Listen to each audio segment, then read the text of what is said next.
Can you use AI content or can you not use AI content? In this video I'm going to show you how you can use it and not get in trouble, and if you don't do these things you're going to be in a lot of trouble. And I was also able to get a hold of the actual rules from Google, and I'm going to show them to you in writing so you know how to humanize your content and you can start using AI.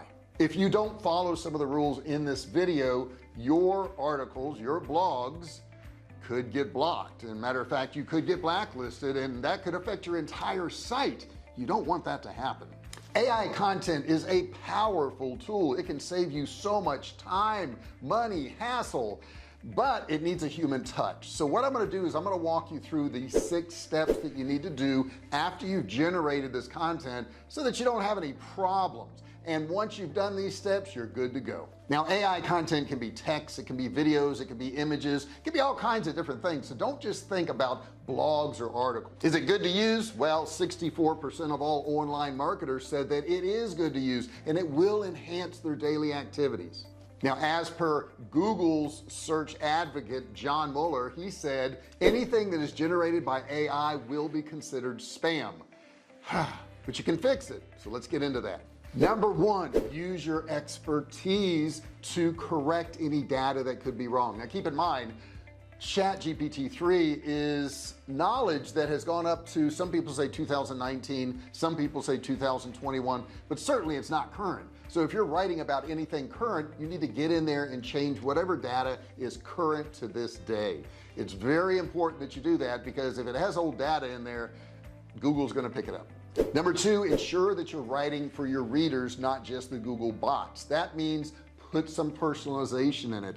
Google has said that articles and blogs that have personalization in it have a higher ranking on the Google search engine. So you want to talk about your feelings about something, or how your company feels about something, or what you're doing about it. Once that personalization is in there, that's going to correct a lot of the humanizing parts of the particular blog. So make sure you add opinions in the article or blog that you're writing.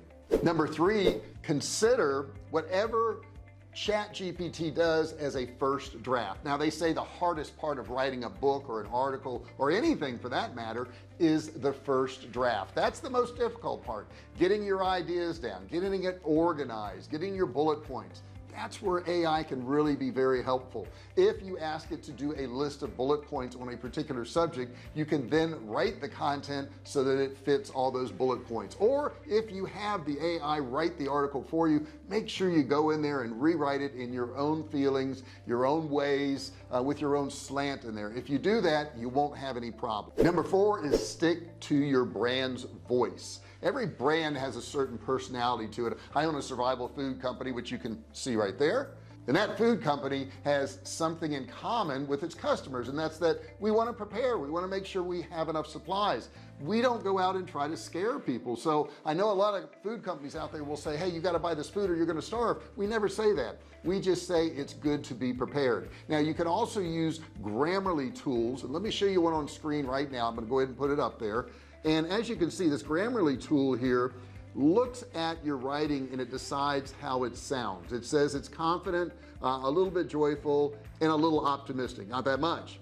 So you can use this tool in Grammarly to really help writing your articles and your blogs so that you have some personality to it, because AI has no personality. Keep that in mind. When it writes something, it'll have 0 personality in it. So you've got to interject your personality into whatever it wrote. Next up, make sure you personalize your content for every stage of the buyer's journey. We all have a certain journey we go through. We have awareness, we have consideration, we have evaluation, and we have purchase.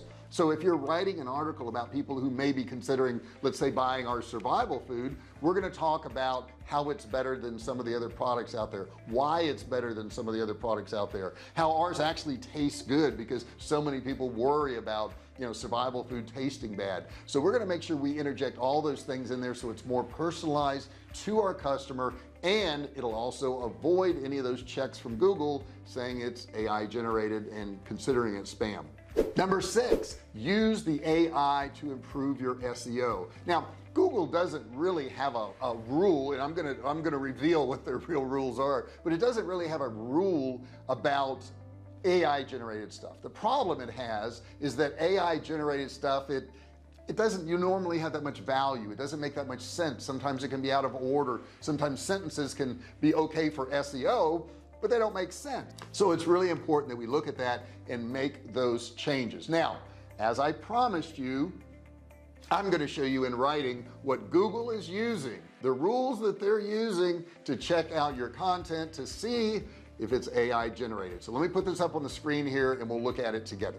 Okay, automatically generated content. Automatically generated or auto-generated content is content that's been generated programmably in cases where it is intended to manipulate search engine rankings and not help users. Google may take actions on such content. These include, but are not limited to, the first one in there, text that makes no sense, remember I just said that, to the reader, but may contain search keywords, or text translated by an auto-generated tool without human review or curation before publishing. So you've got to look at this stuff.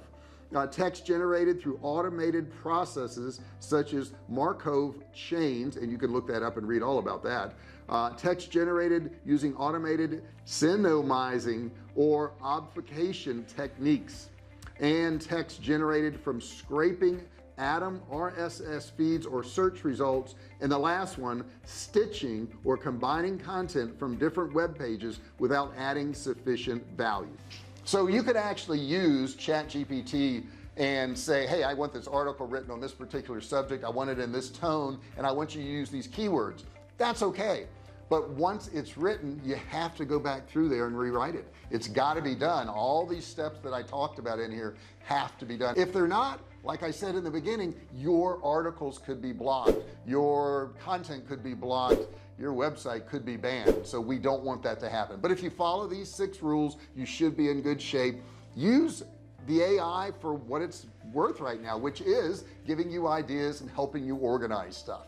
Okay, now you still may have some questions after hearing all this, and the first one is, can content that is written by AI still rank on Google? And the answer is yes. It can rank on Google, but the problem is if it hasn't been humanized, like I talked about in the beginning of this video, then you could have some issues. So you could go ahead and use AI to write content, but you need to humanize it. You need to go through the 6 steps.